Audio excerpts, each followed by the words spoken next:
बिस्मिल्लाहिर्रहमानिर्रहीम। अस्सलाम वालेकुम डियर स्टूडेंट्स, आज हम यूनिट 1 फार्माकोलॉजी 2 की पढ़ेंगे, जो कि हमारे साथ 4th सेमेस्टर की फार्माकोलॉजी है, लिफेनकॉर्ट की फार्माकोलॉजी। तो उसमें हमारे साथ जो फर्स्ट चैप्टर है वो है diabetes and anti diabetic drugs. Diabetes and anti diabetic drugs के बारे में पढ़ेंगे। डायबिटीज़ हम शुगर को कहते हैं। जब किसी का ग्लूकोज लेवल ज़्यादा हो जाए तो उसको हम कहते हैं कि इस बंदे को शुगर हो गई है या डायबिटीज़ हो गई है। ठीक है, अब इस डायबिटीज़ को किस तरह से ट्रीट कर सकते हैं। ये डायबिटीज़ एक ऐसी डिजीज़ है जिसका कोई ट्रीटमेंट नहीं है, इसको हम ट्रीट नहीं कर सकते, ठीक है, लेकिन इसको मैनेज कर सकते हैं। ठीक है स्टूडेंट्स, तो डायबिटीज़ को हम कौन से मेडिसिन के ज़रिए से, कौन से ड्रग के ज़रिए से मैनेज करते हैं, उसको हम कहते हैं एंटी डायबिटिक ड्रग्स। अब हमारे साथ ऑब्जेक्टिव्स हैं। By the completion of this session the learner will be able to discuss the role of insulin in metabolic process. अगर आप लोग इस चैप्टर को सही से पढ़ ले तो आप लोगों को पता चलेगा कि इंसुलिन एंड मेटाबॉलिक प्रोसेस में क्या रोल है उसको हम डिस्कस करेंगे। ठीक है, कि मेटाबॉलिक प्रोसेस में, जिसको हम थर्ड फोर का प्रोसेस भी कह सकते हैं, ब्रेकडाउन का प्रोसेस भी कह सकते हैं, तो ब्रेकडाउन के प्रोसेस में इंसुलिन का क्या रोल है, क्या किरदार है, उसको डिस्कस करेंगे। Discuss different types of anti diabetic agents. Anti diabetic agent की जितनी भी क्लासिफिकेशन है उसको डिस्कस करेंगे। फिर उसके मोड ऑफ एक्शन और मैकेनिज्म ऑफ एक्शन की बात करेंगे, और साइड इफ़ेक्ट्स या एडवर्स इफेक्ट की भी बात करेंगे, और खैर के बात भी करेंगे कि काउंटर इंडिकेशन या इंडिकेशन इसकी क्या है। List the principle of therapy for all anti diabetic agents. जितनी भी एंटी डायबिटिक एजेंट्स है उस सारों का एक लिस्ट ऑफ प्रिंसिपल बनाएंगे कि किस थेरेपी के लिए किस तरह से इसको हम यूज़ करते हैं, किस डिजीज़ में ये ट्रीटेबल है, कौन से टाइप में आपको डायबिटीज़ में ये ट्रीटेबल है। ठीक है, यानी कौन से डायबिटीज़ के टाइप में हम ये दे सकते हैं, तो उसके सारे हम एक प्रिंसिपल रोल बताएंगे आप लोगों को। State reason for combinations. Combination of insulin and oral hypoglycemic agent. State reason for combination of insulin. एक रीज़न आप लोगों को हम शो करेंगे कि वाई हम insulin and oral hypoglycaemic agent combination में देते हैं। ठीक है, तो इसका क्या रीज़न है उसको भी यहाँ पे डिस्कस करेंगे। कैलकुलेट ड्रग डोजेज एक्यूरेटली, और ड्रग डोजेज को हम एक्यूरेटली फाइंड करेंगे।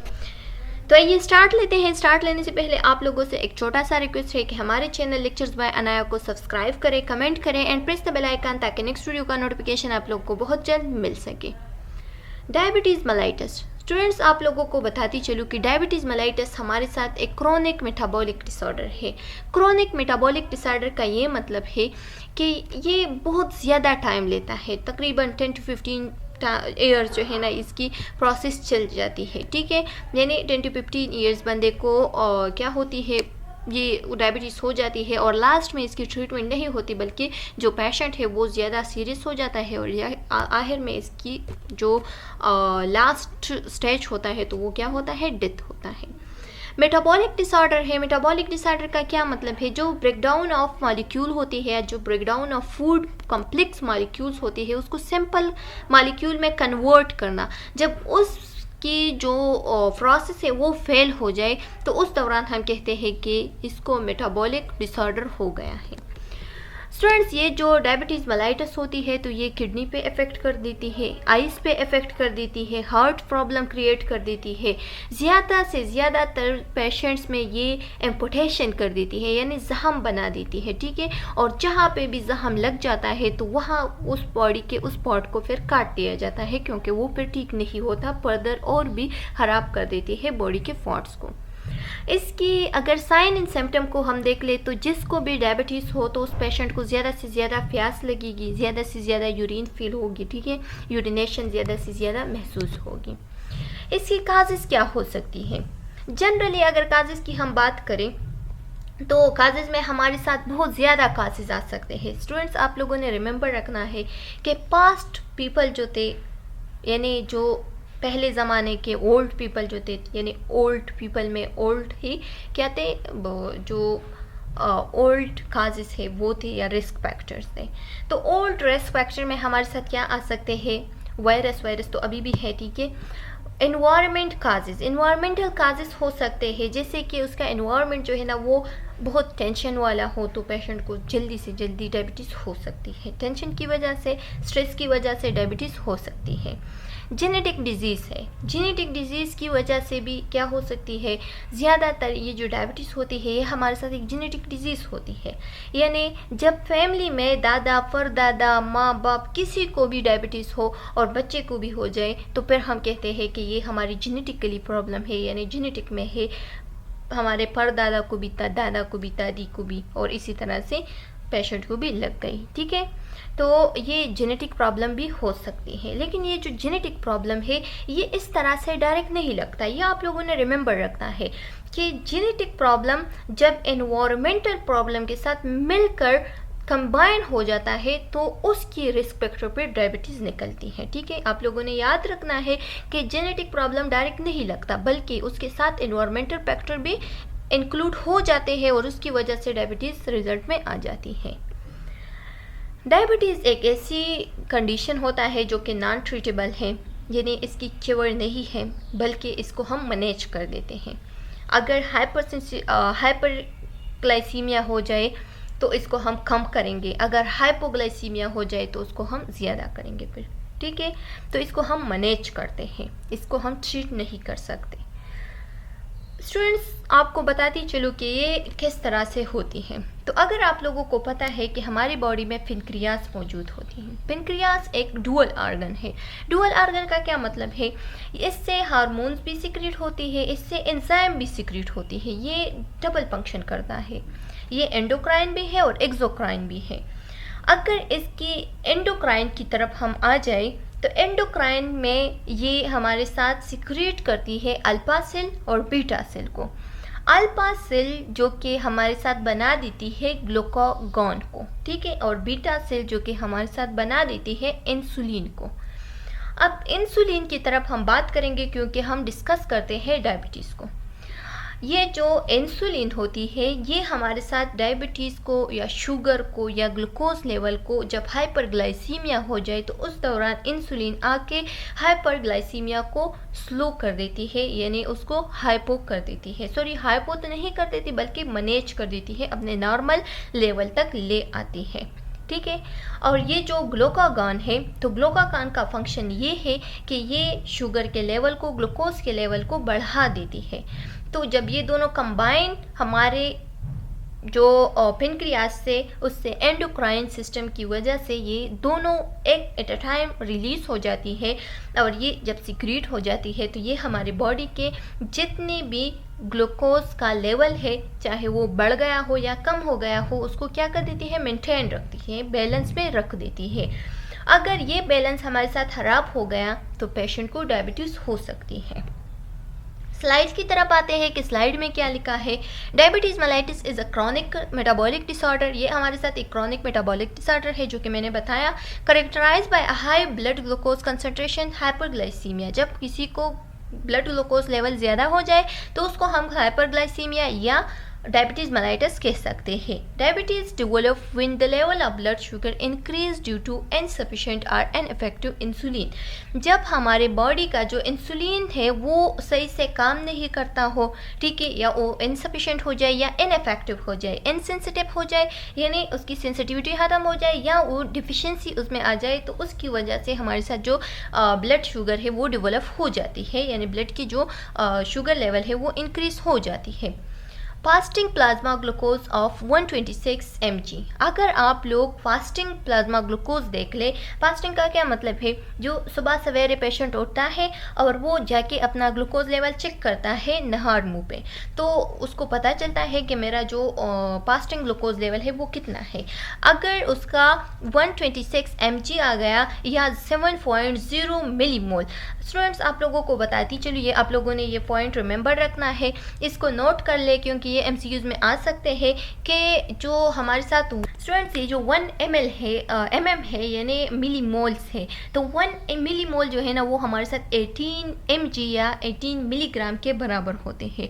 और ये हम इसलिए कन्वर्ट करते हैं फिर mg में क्योंकि हमारे साथ जो ग्लूकोमीटर होते हैं जिसकी वजह से हम ग्लूकोज के लेवल को क्या कर देते हैं, मालूम कर देते हैं। हॉस्पिटल में आप लोगों ने देखा होगा कि ग्लूकोमीटर के ज़रिए से हम ग्लूकोज के लेवल को मालूम करते हैं। तो उस ग्लूकोमीटर का जो वैल्यू होता है तो वो किस चीज़ में होता है, मिलीमोल्स में होता है। तो इस वजह से फिर हम मिलीमोल को कन्वर्ट करते हैं मिलीग्राम्स में। तो अगर मिलीमोल को कन्वर्ट करना है मिलीग्राम में तो 1 मिलीमोल को हम क्या करेंगे, मल्टीप्लाई करेंगे 18 से, और इससे हमारे साथ क्या आ जाएगा, उसका मिलीग्राम वैल्यू आ जाएगा। Are more document on more than occasion.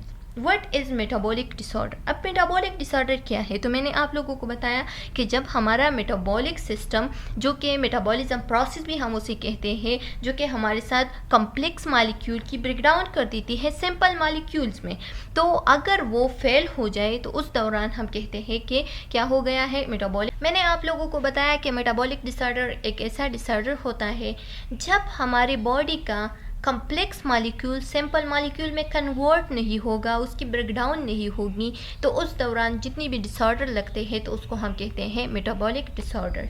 ये डिसऑर्डर लीवर की डिजीज़ भी हो सकती है, पेनक्रियास की डिजीज़ भी हो सकती है, एंडोक्राइन ग्लैंड की डिजीज़ भी हो सकती है, और अदर ग्लैंड की या अदर ऑर्गन की डिजीज़ भी हो सकती है, क्योंकि मेटाबॉलिज्म जो हमारे बॉडी के लिए बहुत इम्पॉर्टेंट चीज़ है। अगर मेटाबॉलिज्म नहीं होता तो डिजीज़ तो लगेगी, और जितनी भी डिजीज़ आएगी तो उस डिजीज़ को फिर हम कहते हैं metabolic disorders. Insulin resistance is a pathological condition. Insulin resistance जो है ना, ये हमारे साथ एक पैथोलॉजिकल कंडीशन है, यानी एक डिजीज़ वाला कंडीशन है। किस तरह से, जब हमारे सेल के रिसेप्टर फेल हो जाते हैं ताकि वो इंसुलिन को पहचान ले, उसकी सेंसिटिविटी ख़त्म हो जाती है, तो हमारे नॉर्मल हार्मोन्स की जो इंसुलिन है वो रिस्पॉन्स नहीं देगा, और जब वो रिस्पॉन्स नहीं देता तो हमारा शुगर लेवल और भी बढ़ जाएगा। तो ये हमारे साथ एक पैथोलॉजिक कंडीशन है। इसको हम नेक्स्ट स्लाइड में डिस्कस करते हैं कि किस तरह से इंसुलिन जो है ना वो अपना फंक्शन परफॉर्म करता है।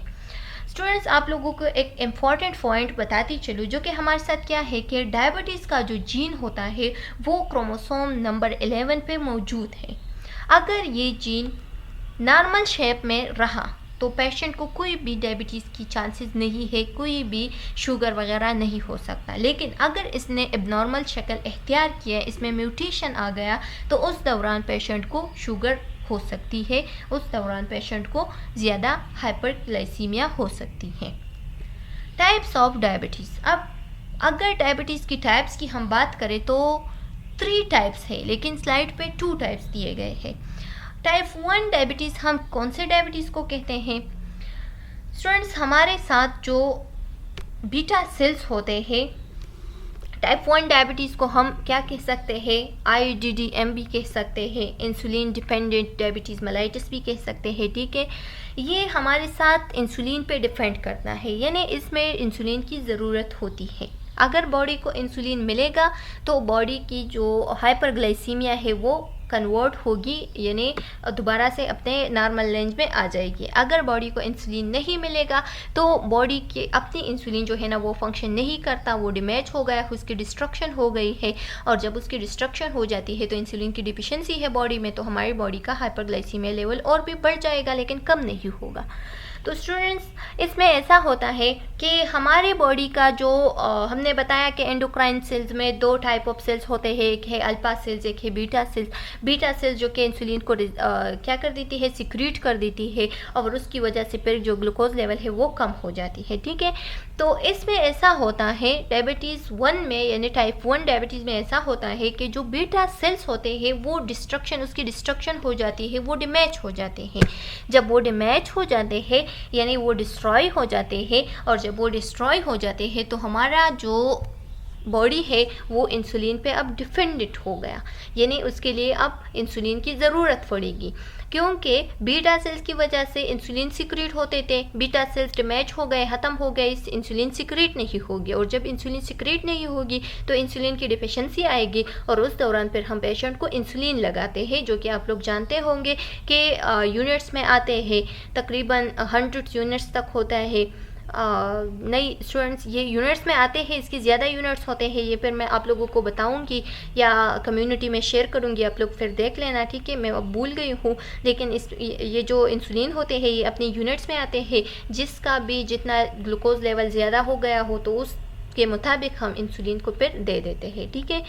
अच्छा स्टूडेंट्स, तो इसमें ऐसा होता है कि हमारी जो इंसुलिन की डिफिशिएंसी आ जाती है तो तब हम क्या कर देते हैं, इंसुलिन पेशेंट को दे देते हैं। नेक्स्ट हमारे साथ है टाइप 2 डायबिटीज़। टाइप 2 डायबिटीज़, और एक बात याद रखें कि ये जो टाइप 1 डायबिटीज़ है ये ज़्यादातर पेशेंट को कब लगती है, जब वो बिफोर 40 एज हो, यानी 40 एज से पहले पहले। जवान जितने भी यंग वो लोग होते हैं ये ज़्यादातर नो ओबिसिटी की वजह से भी नहीं होती, ओबिसिटी नहीं है, पेशेंट को लग जाती है डायबिटीज़। क्यों? क्योंकि वायरस की वजह से लग गई है, या एंटीबॉडीज़ हमारी बॉडी में, जो हमारी बॉडी का जो इम्यून सिस्टम है उसमें ऑटो इम्यून डिसऑर्डर्स या डिजीज़ आ जाते हैं, यानी हमारी बॉडी की जितनी भी एंटीबॉडीज़ होते हैं वो हमारे बॉडी पे अगेंस्ट एक्शन परफॉर्म कर देती है, यानी हमारे पेनक्रियास पे अगेंस्ट एक्शन परफॉर्म कर देती है, और इसकी वजह से हमारी बॉडी में वायरस बढ़ जाते हैं, और उस वायरस की वजह से हमारे जो ग्लूकोज लेवल है या जो इंसुलिन है या जो बीटा सेल्स है उसको डिस्ट्रॉय कर देती है, और जब बीटा सेल्स को डिस्ट्रॉय कर देती है तो इंसुलिन नहीं बनेगी। ठीक है। टाइप 2 की अगर बात करें तो टाइप 2 जो है ना ये हमारे साथ एक ऐसा डिजीज़ होता है जिसमें इंसुलिन प्रेजेंट होते हैं, बहुत सारे बॉडी में बहुत सारे इंसुलिन होते हैं, लेकिन उस इंसुलिन का कोई भी फंक्शन नहीं होता। क्यों नहीं होता? क्योंकि वो इंसुलिन रेजिस्टेंस शो कर देती है। रेजिस्टेंस कैसे शो कर देती है स्टूडेंट्स? आप लोगों को बताती चलो कि हमारे बॉडी में सेल्स होते हैं, उस सेल्स के लिए, उस सेल्स के अंदर क्या होते हैं, उस सेल्स के अंदर ग्लूकोज होते हैं, क्योंकि ग्लूकोज उस सेल्स को एनर्जी देती है। ठीक है, उसकी एनर्जी है, सेल की एनर्जी क्या है, ग्लूकोज है। तो ये जो ग्लूकोज होते हैं इसकी अगर ज़्यादा से ज़्यादा सिक्रीशन हो जाए तो हमारे पेशेंट को हाइपरग्लाइसीमिया हो सकती है। ठीक है, अगर हाइपरग्लाइसीमिया हो गई तो ये जो सेल होते हैं इसके ऊपर एक रिसेप्टर प्रेजेंट होता है, उस रिसेप्टर की वजह से ये जो इंसुलिन होते हैं ये सिक्रीट हो जाते हैं, और इंसुलिन जब सिक्रीट होते हैं तो ये आ जाते हैं और इस रिसेप्टर से मिलकर जो सेल का दरवाज़ा होता है, गेट होता है, उसको खोल देते हैं, और ये डायरेक्ट जाके ग्लूकोज पे क्या कर देती है, अपना इफेक्ट शो कर देती है, और ग्लूकोज का लेवल दोबारा से मैनेज कर देती है, बैलेंस कर देती है। ठीक है, तो अब हमारे साथ ऐसा होता है कि इंसुलिन जो है ना वो रेजिस्टेंस शो कर देती है। किस तरह से रेजिस्टेंस शो कर देती है? हमारे बॉडी के सेल पे जो रिसेप्टर प्रेजेंट है वो इनसेंसिटिव हो जाते हैं, यानी वो अब सेंसिटिव नहीं है, नॉन सेंसिटिव हो गए हैं। अगर उसकी सेंसिटिविटी कम हो जाती है तो उस सेंसिटिविटी की वजह से फिर जब इंसुलिन आ जाते हैं बॉडी के इर्द गिर्द, हर सेल के इर्द गिर्द बहुत ज़्यादा इंसुलिन प्रेजेंट है, लेकिन वो रिसेप्टर को पहचानते ही नहीं है, या वो रिसेप्टर इंसुलिन को पहचानते ही नहीं है। जब उन दोनों के दरमियान रिलेशन नहीं बनता तो ये इंसुलिन और ये दोनों मिल नहीं जाते, जब ये मिल नहीं जाते तो वो गेट नहीं खुलेगा, सेल का गेट नहीं खुलता, तो हाइपरग्लाइसीमिया जो है ना वो दोबारा से कम नहीं होगी। ठीक है, तो उस दौरान भी क्या हो जाती है, टाइप 2 डायबिटीज़ हो जाती है।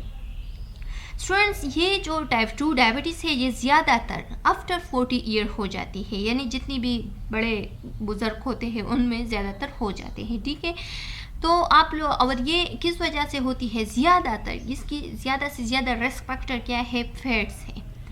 जिसका भी बेली फैट्स ज़्यादा हो गए तो उसको क्या हो सकती है, टाइप 2 डायबिटीज़, यानी इसको हम नॉन इंसुलिन डिपेंडेंट डायबिटीज़ भी कह सकते हैं। नॉन इंसुलिन डिपेंडेंट डायबिटीज़ हो सकती है। और इसको नॉन डिपेंडेंट इंसुलिन डायबिटीज़ क्यों कहते हैं? क्योंकि ये इंसुलिन पे डिपेंड नहीं होती, इंसुलिन बहुत ज़्यादा है बॉडी में, लेकिन इंसुलिन जो है ना वो रेजिस्टेंस शो कर देती है, जो रिसेप्टर है वो नॉन सेंसिटिव हो गई है, उसमें सेंसिटिविटी कम हो गई है। ठीक है, तो फिर हम क्या कर देते हैं, फिर हम कुछ ड्रग्स देते हैं, कुछ मेडिसिन देते हैं, कुछ टैबलेट्स देते हैं, और उसके वजह से हम अपने रिसेप्टर को क्या कर देते हैं, जगा देती है, उसको सेंसिटिव बना देती है, और उस जब वो सेंसिटिव बन जाए तो वो इंसुलिन के साथ क्या कर देती है, रिलेशन बना के उस गेट को खोल देती है, और अंदर जाके जो ग्लूकोज लेवल है उसको दोबारा से कम कर देती है और मैनेज कर देती है। हमारी डायबिटीज़ जो है ना वो कुछ टाइम के लिए मैनेज हो जाती है। इसमें टाइप 3 भी है, तो 3-1 जो टाइप है हमारे साथ डायबिटीज़ का, तो उसको हम क्या कर देते हैं, कहते हैं मैच्योरिटी अनसेट डायबिटीज़ मेलाइटस कह सकते हैं। ये अपने लिए अपना एक अलग पॉइंट बना लो, कंसेप्ट क्लियर हो जाएगा।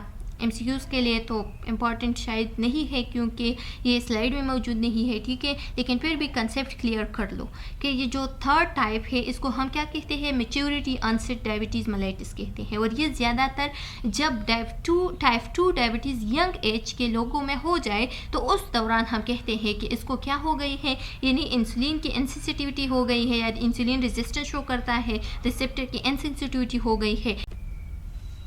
तो रिसेप्टर की इनसेंसिटिविटी हो गई है और यंग एज में पेशेंट को टाइप 2 डायबिटीज़ लग गई है, तो उस दौरान हम कहते हैं कि इसको मैच्योरिटी ऑनसेट डायबिटीज़ मेलाइटिस हो गई है। ये आप लोगों ने याद रखने हैं अपने कंसेप्ट को क्लियर करने के लिए, ठीक है। अगर यंग एज में टाइप 2 डायबिटीज़ हो जाए तो उसको हम क्या कहते हैं, मैच्योरिटी ऑनसेट डायबिटीज़ मेलाइटिस कहते हैं। और ये एक तीसरा टाइप है जो कि ना तो टाइप 1 में आता है और ना ही टाइप 2। स्टूडेंट्स, अब रिस्क फैक्टर की बात करते हैं। तो पहले ट्रेडिशनल रिस्क फैक्टर थे। ट्रेडिशनल रिस्क फैक्टर में हमारे साथ फैमिली हिस्ट्री आती थी, जेनेटिक प्रेडिस्पोजिशन आती थी, ठीक है, कि जेनेटिक की वजह से हो सकती है, फैमिली हिस्ट्री हम पूछते थे, ओबेसिटी की वजह से ज़्यादातर, या ओल्ड एज या लैक ऑफ एक्सरसाइज की वजह से डायबिटीज़ हो सकती है। लेकिन अब जो न्यू रिस्क फैक्टर आए हैं तो उसकी हम बात करेंगे कि न्यू रिस्क फैक्टर क्या है। आजकल न्यू रिस्क फैक्टर प्रिपेयर हो गए हैं और उसकी वजह या वो न्यू रिस्क फैक्टर कौन कौन से हैं जिसकी वजह से डायबिटीज़ के रिस्क फैक्टर बहुत ज़्यादा हो गए हैं, तो उसकी हम बात करेंगे। तो आइए उसकी तरफ आते हैं। फर्स्ट वन क्या है, BPA यानी बिस्फिनोल ए। बिस्फिनोल ए हम किस चीज़ को कहते हैं, ये हमारे साथ एक केमिकल है जो कि ज़्यादातर किस चीज़ में मौजूद होता है, प्लास्टिक में मौजूद होता है। प्लास्टिक में एक टाइप ऑफ केमिकल मौजूद होता है जिसको हम कहते हैं बिस्फिनोल ए। अगर जितनी भी लोग हैं वो प्लास्टिक वाले टैंकी के पानी पीते हैं या प्लास्टिक वाले इसी तरह से जो ज़्यादातर ये जो फेवर पानी मिलते हैं जो कि फिल्टर पानी होते हैं, या जितनी भी ये जो हम कोल्ड ड्रिंक्स वगैरह पीते हैं, ठीक है, और ये सब किस चीज़ में होते हैं, ये प्लास्टिक में होते हैं। और इस प्लास्टिक में हमारे साथ एक बिस्फिनोल ए प्रेजेंट होता है जिसकी वजह से इंसान की जो इंसुलिन है उसको या पेनक्रियास को खराब कर देती है और उसकी वजह से फिर क्या हो सकती है, डायबिटीज़ हो सकती है, ठीक है। तो आप लोगों ने क्या करना है, इस रिस्क फैक्टर को कम कर देना है, अपने घरों में जितनी भी प्लास्टिक की चीज़ें हैं उसको ख़त्म कर देने हैं। दूसरा हमारे साथ क्या है, जितनी भी पेस्टिसाइड्स है, पेस्टिसाइड्स में हमारे साथ क्या आते हैं, ज़्यादातर जब हम फसल को क्या कर देते हैं, उसको फसल जो है ना वो हमारे खेतों में हो जाते हैं, तो उस फसल पे कुछ न कुछ क्या आ जाते हैं, जो वर्म्स वगैरह हो जाते हैं या जितनी भी उसकी जितनी भी इन्फेक्शंस वगैरह हो जाते हैं, या जितनी भी मतलब जो खेत वगैरह होते हैं या जितनी भी फसल हो जाते हैं, तो वो किसी न किसी इंसेक्ट की वजह से खराब हो जाते हैं, ठीक है। तो उस इंसेक्ट को हम ख़त्म कर देते हैं, किस वजह से, किस चीज़ से उसको हम ख़त्म कर देते हैं, पेस्टिसाइड से। पेस्टिसाइड की वजह से जब हम उस इंसेक्ट को ख़त्म कर देते हैं तो उस इंसेक्ट की तो खात्मा हो जाती है, लेकिन जो फूड होता है जो कि उस पौधे से हम क्या कर देते हैं, उस पौधे से जो फूड बनते हैं और फिर हम खाते हैं, तो उसमें हमारे साथ क्या आ जाती है, एक रिस्क फैक्टर ऑफ डायबिटीज़ आ जाती है, जो कि ज़्यादातर इंडिया में बहुत सारे लोगों को हो गई है। बहुत सारे लोग जो है ना न्यू केसेस आ गए हैं इस वजह से कि पेस्टिसाइड की वजह से फूड में क्या चले गए हैं, केमिकल चले गए हैं, और उस केमिकल की वजह से हमारे जो पेनक्रियास है वो खराब हो गया है और लोगों को डायबिटीज़ हो गई है। अच्छा, दूसरा जो है ना वो है new onset diabetes after transplantation. अगर किसी आर्गन का हम ट्रांसप्लांटेशन करें तो उसकी वजह से भी क्या हो सकती है, जो ऑर्गन ट्रांसप्लांटेशन है वो रेजिस्टेंस शो कर देती है, और जब वो रेजिस्टेंस शो कर देती है तो हमारी बॉडी में बहुत ज़्यादा टाइप ऑफ डिजीज़ आ जाते हैं, जिसमें एक डिज़ीज़ क्या हो सकती है, डायबिटीज़ हो सकती है। और ये डायबिटीज़ जो है ना ये फिर उस रेजिस्टेंस की वजह से नहीं होती। जब हम ट्रांसप्लांटेशन करते हैं तो हम क्या कर देते हैं, पेशेंट को इम्यूनोसप्रेसेंट एजेंट्स देते हैं। जब हम पेशेंट को इम्यूनोसप्रेसेंट एजेंट्स देते हैं तो उस एजेंट्स की वजह से हमारा जो इंसुलिन लेवल है या जो जितने भी हमारा पेनक्रियास है वो ख़राब हो जाता है, उस पर बहुत सारे इफ़ेक्ट आ जाता है, और जब उस पर इफ़ेक्ट आ जाता है तो ये हमारे बॉडी के जितनी भी क्या हो जा सकते हैं, जितनी भी डायबिटीज़ डिजीज़ है तो वो उसकी वजह से भी काज हो सकती है, जिसमें हमारे साथ ड्रग शामिल है कॉर्टिकोस्टेरॉइड। ये आप लोगों ने याद रखना है, एमसीक्यूज़ पॉइंट ऑफ व्यू से बहुत इंपॉर्टेंट है कि कॉर्टिकोस्टेरॉइड एक इम्यूनोसप्रेसेंट है जिसकी वजह से जिसकी पैथोजेनिक मैकेनिज्म है, तो वो हमारे साथ क्या है कि ये इंसुलिन की सेंसिटिविटी को ख़त्म कर देती है, और जब इंसुलिन की सेंसिटिविटी ख़त्म हो जाती है तो डायबिटीज़ है वो शो हो जाती है हमारी बॉडी में। ठीक है, दूसरा हमारे साथ है साइक्लोस्पोरिन। साइक्लोस्पोरिन भी एक इम्यूनो सप्रेशेंट है जो कि इंसुलिन की सिक्रीशन को क्या कर देती है, उसको कम कर देती है। ठीक है, इंसुलिन सिंथेसिस जो होती है या बीटा सेल डेंसिटी हो कर देती है, यानी इन सब को क्या कर देती है, डिक्रीज़ कर देती है। इंसुलिन सिक्रीशन को डिक्रीज़ कर देती है, इंसुलिन की सिंथेसिस को और बीटा सेल की डेंसिटी को भी डिक्रीज़ कर देती है। ठीक है, तो इसकी वजह से भी हमारे पास फिर डायबिटीज़ शो हो जाती है। तीसरा जो हमारे साथ है तो वो है टेक्रोलेमस। टेक्रोलेमस जो है ना, ये हमारे साथ एक ऐसी ड्रग है जो कि इम्यूनोसप्रेसेंट है, और ये भी हमारे साथ इंसुलिन की सिक्रीशन को कम कर देती है। दूसरा है कि इंसुलिन की सिंथेसिस को भी कम कर देती है, जिसकी वजह से डायबिटीज़ हो जाती है। और इसी तरह से ये लास्ट वन भी है जो कि हमारे साथ क्या कर देती है, इंसुलिन की रेजिस्टेंस को ज़्यादा कर देती है, और जब इंसुलिन रेजिस्टेंस शो करे तो इसकी वजह से टाइप 2 डायबिटीज़ हो। अब हमारे साथ है ग्लूकोज ट्रांसपोर्टर्स। ग्लूकोज ट्रांसपोर्टर्स जो है ना, ये हमारे साथ सेवरल ग्लूकोज ट्रांसपोर्टर, जिसको हम ग्लट भी कहते हैं, ये 1 to 7 है। ठीक है, have been identify in various tissues. ये हमारे साथ बहुत सारे टिश्यूज़ में आइडेंटिफाई हो गए हैं। ग्लट 1 में क्या होता है, यानी ग्लूकोज ट्रांसपोर्टर 1 में क्या होता है कि ये कहाँ पे स्टिमुलेट कर देती है, यहाँ से अच्छा brain, kidneys, placenta and red blood cells में अपटेक ऑफ ग्लूकोज ग्लट 1 की वजह से हो जाती है। ठीक है, लीवर, पेनक्रियाटिक बी सेल्स जितने भी है, ठीक है, एंड स्मॉल इंटेस्टाइन, किडनी हो गई, इसमें rapid uptake and release of glucose जो है ना, ये ग्लट 2 की वजह से हो जाती है। ये आप लोगों ने ये टेबल सारा याद रखना है कि लीवर में ग्लूकोज की प्रोडक्शन या ग्लूकोज की रिलीज़, ठीक है, या ग्लूकोज की अपटेक, या पेनक्रियास में, बीटा सेल्स में, या स्मॉल इंटेस्टाइन या किडनी में किस वजह से होती है, तो वो ग्लट 2 की वजह से होती है। एमसीक्यूज आ सकते हैं कि ग्लट 2 जो है ना, वो कहाँ पे रिलीज ऑफ ग्लूकोज कर देती है, तो फिर आप लोगों को याद हो कि ये लीवर में, पेनक्रियास में, बीटा सेल्स में, स्मॉल इंटेस्टाइन एंड किडनी में। ठीक है, ग्लट 3 जो है ना, ये ब्रेन, किडनी एंड प्लेसेंटा में अपटेक ऑफ ग्लूकोज कर देती है। एंड ग्लट 4 जो कि मोस्ट इम्पॉर्टेंट है एमसीक्यूज पॉइंट ऑफ व्यू से, बहुत सारे एमसीक्यूज इससे आते हैं। ग्लट 4 से हमेशा एमसीक्यूज आते हैं कि ये heart, skeletal muscles, adipose tissues में क्या कर देती है, जब इंसुलिन स्टिमुलेट हो जाए तो अपटेक ऑफ ग्लूकोज कर देती है। अच्छा, अब मसल्स में क्या होता है कि मसल्स में ग्लूकोज की कमी आ जाती है। जब मसल्स में ग्लूकोज की कमी आ जाती है तो बाहर जितनी भी बॉडी है वहाँ पे ग्लूकोज की प्रोडक्शन स्टार्ट हो जाती है, और जब ग्लूकोज की प्रोडक्शन स्टार्ट हो जाती है तो उसको हम कहते हैं ग्लाइकोजेनेसिस। ठीक है, तो इसमें ग्लाइकोजेनेसिस प्रोसेस होता है, और ये जो है ना, ये ग्लट 4 जो है ना, ये इंसुलिन डिपेंडेंट है। आप लोगों ने एमसीक्यूज पॉइंट ऑफ व्यू से याद रखना है कि ये इंसुलिन से अपना फंक्शन परफॉर्म कर देता है, यानी ग्लूकोज के लेवल को क्या कर देती है, मैनेज कर देती है। ग्लट 4 में क्या होता है कि स्मॉल इंटेस्टाइन जो है ना, वहाँ पे एब्जॉर्प्शन ऑफ ग्लूकोज हो जाती है। ठीक है, एंड SGLT यानी सोडियम ग्लूकोज को ट्रांसपोर्ट 1, उसमें क्या हो जाता है कि स्मॉल इंटेस्टाइन एंड किडनी में active Uptake and reabsorption of glucose हो जाती है। ये एमसीक्यूज पॉइंट ऑफ व्यू से ये टेबल सारा आप लोगों ने रिमेंबर रखना है। इसमें ऐसे एमसीक्यूज आते हैं जो कि यहाँ से डायरेक्ट उठा के वहाँ पेपर पे डालते हैं। ठीक है, तो आप लोगों ने इसको रिमेंबर रखना है। अब वो हमारे साथ है क्लासिफिकेशन। ये क्लासिफिकेशन एक अलग ही दुनिया है, बहुत बड़ी क्लासिफिकेशन है डायबिटीज़ की। ठीक है, तो इसको हम डिटेल के साथ पढ़ेंगे नेक्स्ट वीडियो लेक्चर में। उम्मीद है कि आप लोगों को यहाँ तक समझ में आ गया होगा। हमारे चैनल लेक्चर्स बाय अनाया को सब्सक्राइब करें, कमेंट करें and press the bell icon, ताकि नेक्स्ट वीडियो का नोटिफिकेशन आप लोगों को बहुत जल्द मिल सके। नेक्स्ट वीडियो में मिलते हैं, तब तक के लिए अल्लाह हाफ़िज़।